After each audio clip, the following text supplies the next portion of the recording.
She had built everything from the ground up: respect, power, and a title no one could question. A black woman who shattered every ceiling to become CEO. But one seemingly ordinary morning, as she stepped into the headquarters of her own company, success could not shield her. She was told to wait. Humiliated in the very building she led. What followed wasn't just an inconvenience, it was an unmasking of prejudice hiding in plain sight. And when she finally stood up, the entire company was left shaken. Her name was Maya Johnson. To the outside world, she was the definition of triumph, a self-made CEO who had clawed her way to the top with brilliance and grit. She hadn't been born into privilege. Every boardroom she entered had been a battlefield. Every achievement wrestled from doubters who saw her skin and her gender before they saw her skill. And yet, through every doubt, she carved out respect, built a thriving company, and carried herself with authority. Maya's mornings usually started the same: a quiet drive into the city.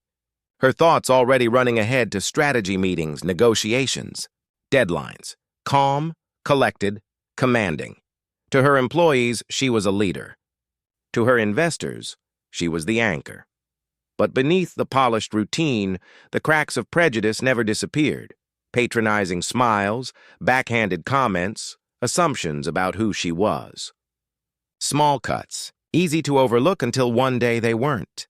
That day began like any other. Maya stepped into the gleaming glass lobby of her headquarters, heels clicking against marble, her badge displayed proudly around her neck. She was early, as always, prepared to lead. But at the security desk, the man behind it barely lifted his head. No greeting, no glance at her badge, just a dismissive gesture. Wait over there. Flat, cold, final. For a moment, Maya froze, caught between disbelief and anger. Maybe he was new. Maybe he hadn't recognized her. But the way his eyes slid right past her told a different story. He didn't see her, not really. He assumed. She sat, feeling every gaze in the lobby pressed down on her. Colleagues walked by, some whispering, others looking away. Even her assistant, rushing to explain, was waved off. Maya Johnson, the CEO, was reduced to waiting like an uninvited guest in her own company. Minutes stretched painfully into half an hour. Tick by tick, her authority was chipped away. Others walked straight through. Consultants, visitors, employees. None of them questioned, none of them stopped. Every pass felt like a verdict. Her heart pounded, not from embarrassment, but from something far deeper, fury laced with exhaustion. She had faced subtle prejudice all her life, but never so brazenly, so openly within walls she had built. Then came the snapping sound of a phone camera. A photo, whispers spreading, a story forming. The CEO, ignored, powerless, sitting silently in her own lobby. Finally, Maya stood, slowly, deliberately. The lobby quieted as her heels struck the marble, sharp and steady. Every step felt like reclaiming ground. At the desk, the guard smirked, almost amused. "Ma'am, you need to sit down. You can't just—" But Maya didn't let him finish. With controlled precision, she unclipped her badge and held it high for everyone to see. The gold letters gleamed under the light. CEO gasps rippled through the lobby. Phones lifted higher. Silence thickened. "This company," she said, her voice low but carrying across the room, "is mine. And you made me wait." The smirk fell from his face.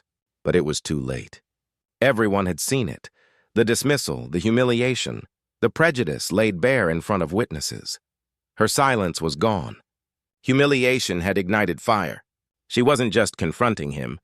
She was exposing the reality so many endured quietly, the way assumptions strip away dignity long before words are spoken. That moment was no longer about her. It was about every unseen slight, every mistake that was never a mistake. It was about something bigger. Later that day, Maya gathered her leadership team. The agenda wasn't profits or growth. It was dignity, respect, culture. She recounted every detail of what had happened, leaving no room for excuses. The guard was dismissed, but she knew firing one man was not enough. This was systemic. It demanded deeper change. Policies rewritten, training enforced, Conversations long ignored finally brought to light. But even as progress began, Maya couldn't escape one unshakable truth. If this could happen to her, the CEO, what about those without power? How many voices had been silenced? How many talents dismissed, simply because of prejudice no one dared name? Her story wasn't about waiting in a lobby.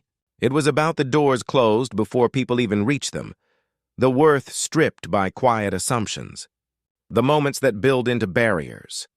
So the question lingers, not just for Maya's company, but for every company, every institution, every one of us. How many more stories like this must unfold before change stops being optional and becomes inevitable?